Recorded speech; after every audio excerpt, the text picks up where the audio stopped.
السلام عليكم ورحمة الله وبركاته.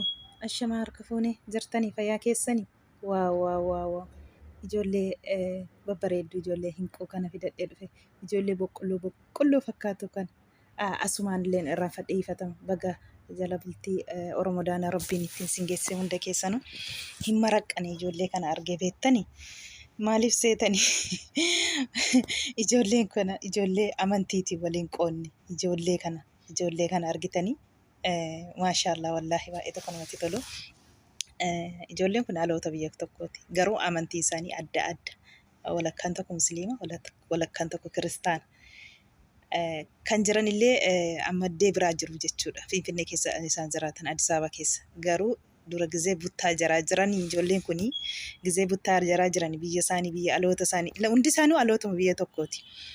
Gizee sanallee jechuudha. Ani isaan jala deemee isaan ilaala dhugaa rabbi mana haadha isaaniitti wal waamanii fixrii achitti illee warri musliimaallee warri kunillee warri kiristaanaallee baadii isaaniitti akkasuma waamanii waliin taphatanii waliin dabarsaa turan. Hal'allee fi Addis Ababa keessatti akkuma achitti haadha biran jiranii wal waamanii sifiraa tokko irratti handur wal barsiisanii argitanii sifiraa tokko taa'anii waliin nyaatanii waliin dhuganii jechuudha. Amantiitii waliin qoonni gandummaa dhugaa rabbiitiin isinitti hima wallaahi.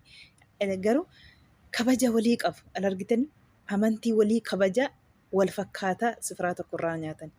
Maaliif isiniin jedhe ijoollee keenyatti nama keenya kanatu alii gara amantiitiin alii gara gandummaatiin hinuma nuugame dhugaa rabbii.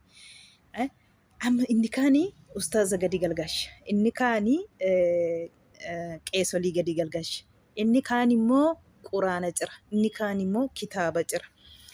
Akka kanaa nuugame. Maaliif Wallagatti dhaloota koo jechuudha.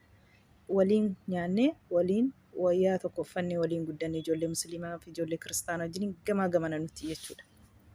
Gamaa gamanatti bishaan tokko waliin dhugna warii tokko waliin eega waliin taphannee guddanne. Warra nutiin hirmee isaanii ol ta'e immoo gaashee obboo jenna nuti nama xinnoo hangafa ta'e jechuudha akka aadaa keenyatti. Obbolaa keenya caalaa nu adabanii nu guddisan. Wallaahi dhugaan isinitti hima.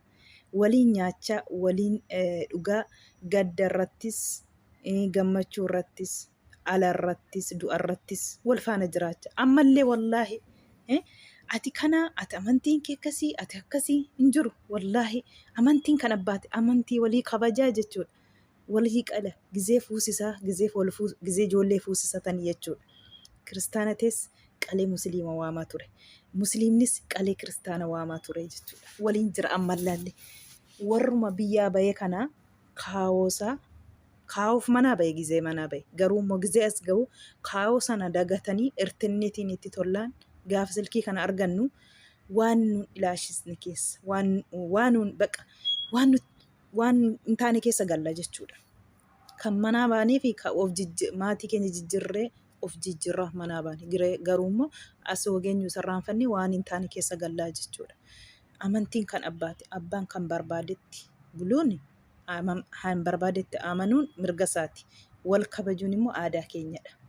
Argitanii amantiin isaanii adda wal kabajanii wal fakkaatanii sifiraa tokko irraa nyaatu. Isaan durillee waluma faana ammallee argitee biyyarraa yaa baanii dhufanii Addis Ababa keessa jiraatanillee waluma faana irra jiru. Jaalalli yoo jiraate wanti nama hanqatu hin jiru jechuudha. Wanti nama hanqatu hin jiru. Waannaan jaalaladha.